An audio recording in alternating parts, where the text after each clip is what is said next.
Assalamualaikum warahmatullahi wabarakatuh. Hello everyone, my name is Istika Ratna from Muhammadiyah University Profesor Dr. Hamka. Sekarang saya akan mempresentasikan kepada kalian semua tentang laporan keuangan di dalam akuntansi. Penasaran kan? Let's check it out. Baik, di sini saya akan menjelaskan materi laporan keuangan. Laporan keuangan merupakan suatu laporan kondisi keuangan yang menunjukkan keadaan keuangan suatu perusahaan pada satu periode tertentu. Jadi laporan keuangan ini biasanya dibuat dalam satu periode dan setiap periode itu biasanya berbeda-beda. Selanjutnya, tujuan dari laporan keuangan sendiri yaitu untuk menyediakan sebuah informasi menyangkut posisi keuangan, kinerja, serta perubahan posisi keuangan suatu perusahaan yang bermanfaat bagi sejumlah besar pemakai dalam pengambilan keputusan keuangan, keputusan ekonomi. Nah, selanjutnya ada manfaat dari laporan keuangan itu sendiri, yaitu untuk membantu pihak pemegang saham dalam pengambilan keputusan dan sangat berguna untuk melihat kondisi pada saat itu maupun dijadikan sebagai alat memprediksi kondisi masa yang akan datang. Nah, selanjutnya ada jenis laporan keuangan. Yang pertama itu ada laporan laba rugi, di mana menampilkan seluruh hasil dari penjualan dan biaya yang dilakukan untuk memperoleh laba atau rugi yang diterima perusahaan dalam satu periode tertentu.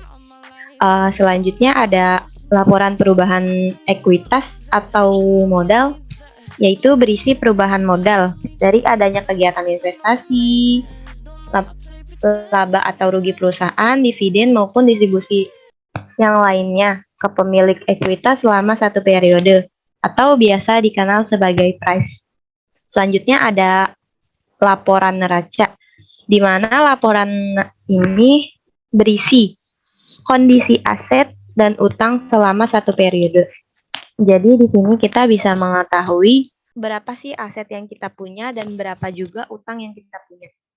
Apakah keduanya balance atau tidak? Selanjutnya ada laporan arus kas, yaitu menggambarkan suatu perputaran kas di dalam perusahaan, yaitu adanya penerimaan maupun pengeluaran. Arus kas ini biasanya jarang dipakai di dalam pendidikan. Sekiranya seperti itu penjelasan dari saya. Kurang lebihnya mohon maaf, dan selanjutnya akan ada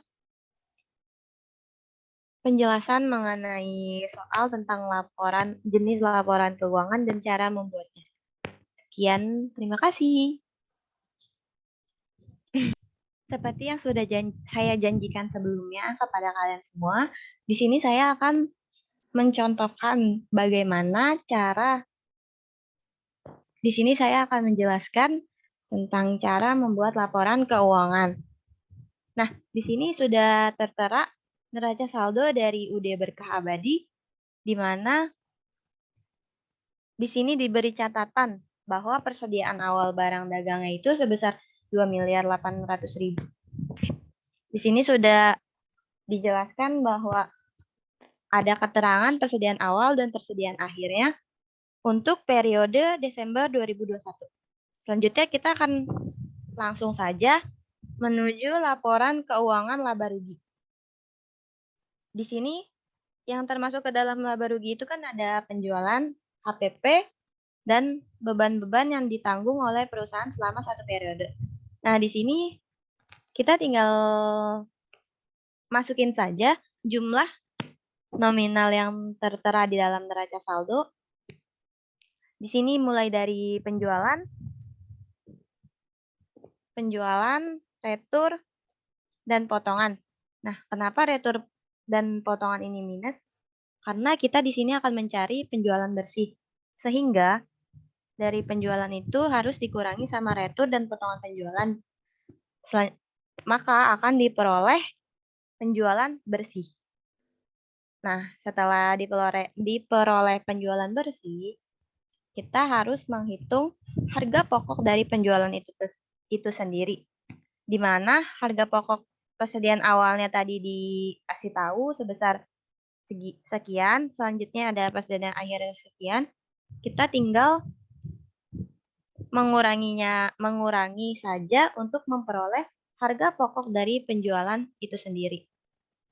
Nah, setelah kita sudah mengetahui harga pokok dari penjualan itu sendiri, maka kita dapat menghitung laba kotor dari UD Berkah Abadi ini, di mana mengurangi penjualan bersih dengan harga pokok penjualan.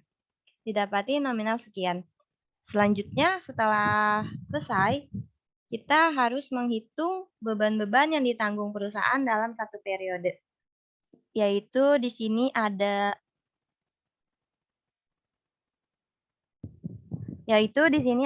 9 beban yang ditanggung oleh perusahaan dalam satu periode. Kita tinggal pindahkan saja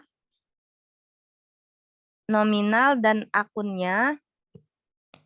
Jika sudah, kita tambahkan.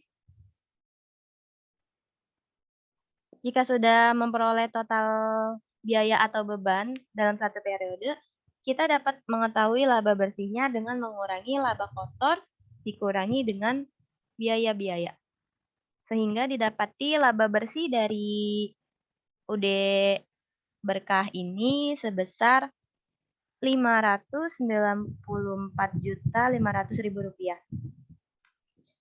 Selanjutnya, jika sudah selesai membuat laporan laba rugi, kita akan lanjut ke laporan perubahan modal, di mana laporan perubahan ini berisi modal awal, laba bersih, price, dan modal akhir dari perusahaan itu sendiri. Nah, selanjutnya kita akan memindahkan modal awalnya terlebih dahulu sesuai dengan neraca saldo di sini, yaitu, nah ini di sini sekian. Selanjutnya kita akan memindahkan laba bersih yang sudah didapati tadi di laporan laba rugi ini. Kita pindahkan. Selanjutnya kita akan kurangi dengan price. Karena price ini kan diambil oleh si pemegang perusahaan, jadi kita harus menguranginya dengan laba bersih. Sehingga kita mendapati minus keuntungan dari UD Berkah Abadi ini setelah adanya pengambilan price. Setelah mendapati minus dari keuntungan, kita harus mengurangi modal awal dengan sisa keuntungan ini. Jadi, kita akan mendapati modal akhirnya sebesar sekian.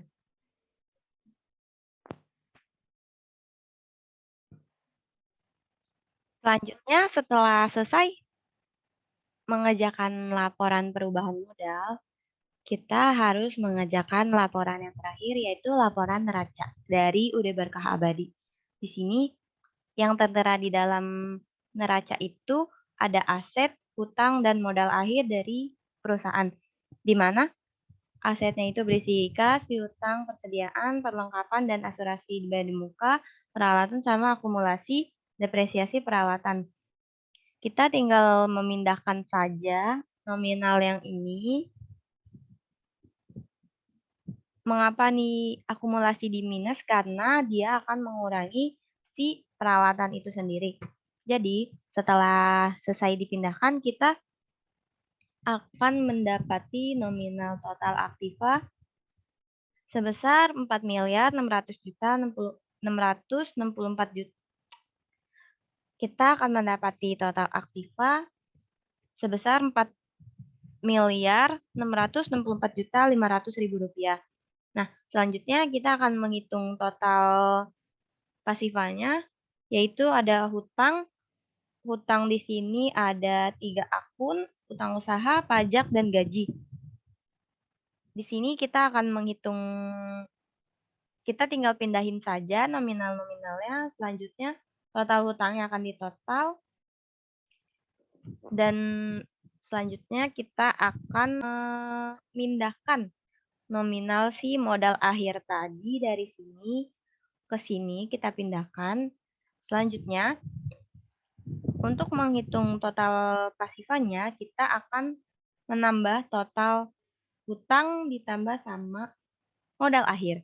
Sehingga didapati total pasifa dari UD Berkah Abadi sebesar 4.664.500.000 rupiah balance dengan aktivanya. Sehingga perhitungan ini bisa dikatakan benar, bisa juga tidak. Sekian penjelasan dari saya, kurang lebihnya mohon maaf. Semoga dapat bermanfaat. Jangan lupa like, comment, and subscribe. Terima kasih.